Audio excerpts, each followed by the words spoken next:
E a gente segue falando sobre essa decisão do ministro Alexandre de Moraes, que suspendeu todos os atos e decretos envolvendo o IOF. Para a gente entender o impacto dessa decisão nos mercados, a gente fala agora com Renato Veloni, que é professor de economia do IBMEC aqui de São Paulo, que eu tenho o prazer de receber aqui no CNN Money. Tudo bem, Vitor? Boa tarde a todos da CNN. Boa tarde, Renato. Professor, queria começar exatamente conversando um pouquinho sobre esse sentimento de um compasso de espera. Isso porque há muita incerteza acerca dessas iniciativas por parte do governo, envolvendo o aumento de impostos, não só o IOF em si, mas também aquela medida provisória que veio, como uma alternativa, com o aumento das LCIs, LCAs, CRIs, CRAs. Como isso impacta exatamente o setor produtivo, não só o imposto em si, mas principalmente essa incerteza sobre como é que vai ficar exatamente o ambiente tributário brasileiro? Excelente pergunta, Vitor, porque, na verdade, você citou duas vezes a palavra que, para mim, exprime bem o que está acontecendo, né? Incerteza. Então, para os agentes econômicos, todos eles, mas vou focar aqui principalmente no empresário, né? Que é aquela pessoa que está fazendo os seus planos e precisa, ao fazer os seus planos, ele precisa levar premissas ali, quantos serão, qual será a carga tributária, será que estará favorável esse tipo de operação ou aquela?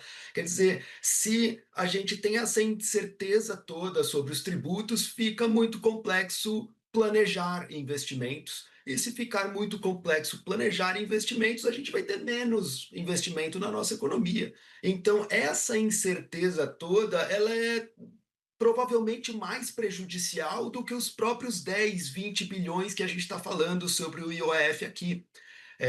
E para colocar ainda mais gravidade nessa incerteza, é a falta de alinhamento entre poderes, né? Entre os poderes, aí os três da República, né? O legislativo, o executivo e judiciário.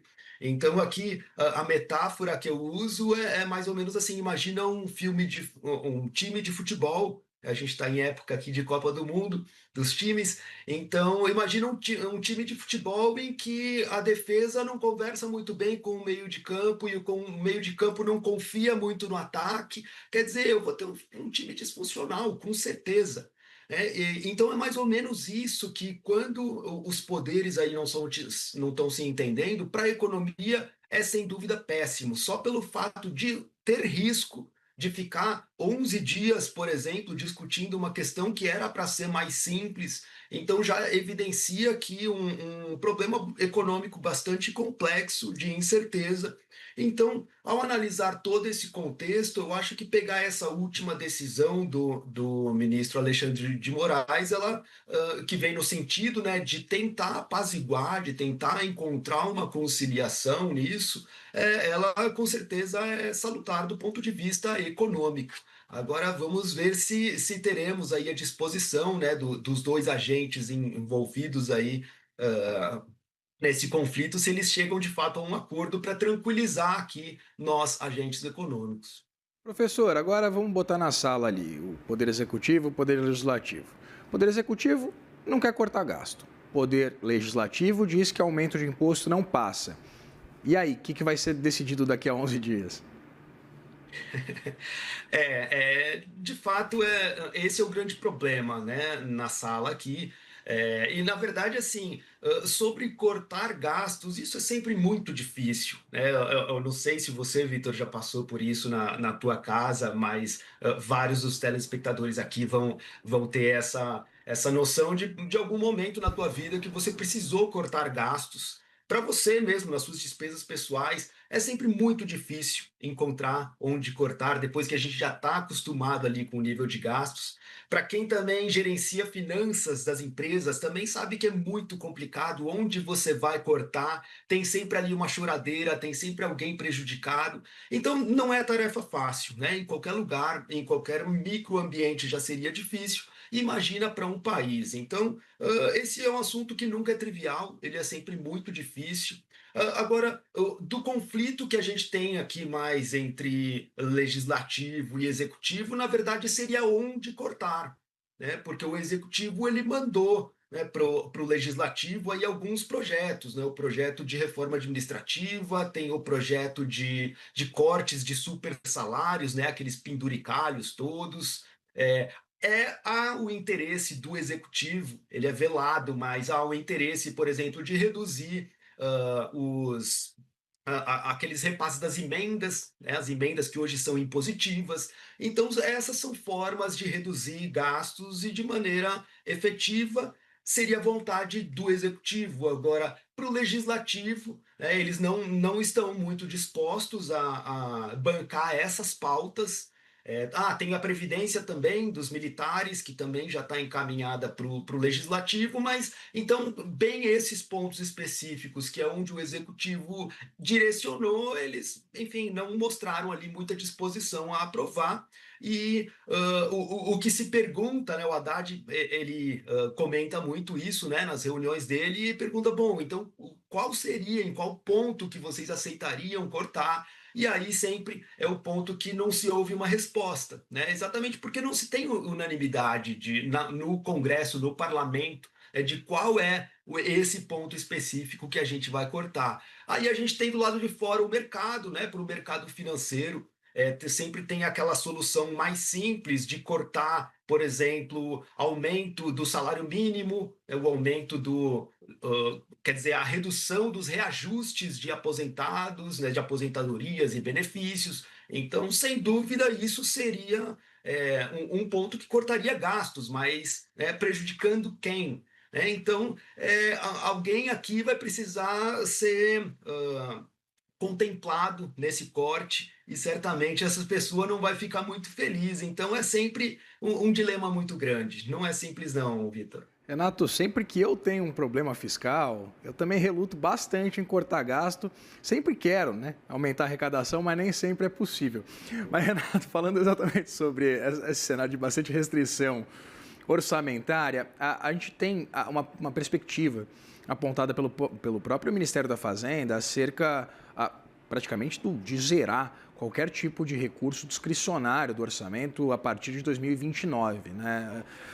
E é exatamente como resolver isso, né? Porque a gente para pensar, por exemplo, no volume de gastos obrigatórios e o engessamento do orçamento público, deveria ser uma pauta que deveria estar sendo discutida tanto pelo Poder Executivo quanto pelo Poder Legislativo.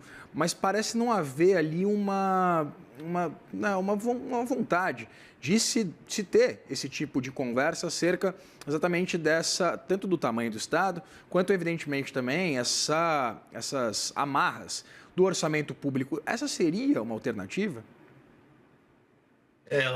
Muito importante essa questão, Vitor. Eu só não tenho uma grande convicção de que esse tema do engessamento do orçamento e de que em poucos anos não teremos mais espaço para despesas discricionárias, quer dizer, conseguiríamos arcar apenas com o obrigatório, né? Ou seja, não existe mais uma política pública, né, de reforçar esse setor ou aquele setor ou essa iniciativa ou aquela. Então, é um assunto seríssimo, sem dúvida. A gente perde a chance de fazer política pública que é tão necessária. Agora, se uma simples questão de IOF de 10, 20 bilhões já está dando essa confusão toda, eu não estou enxergando muito espaço político para se chegar numa solução de um problema tão complexo quanto esse. Porque a gente tem um governo, enfim, né, com seu viés ali de centro-esquerda, e a gente tem e progressista, e a gente tem um Congresso que é de centro-direita, direita e mais conservador. Então, quer dizer, fica bastante difícil mesmo de a gente encontrar esse alinhamento.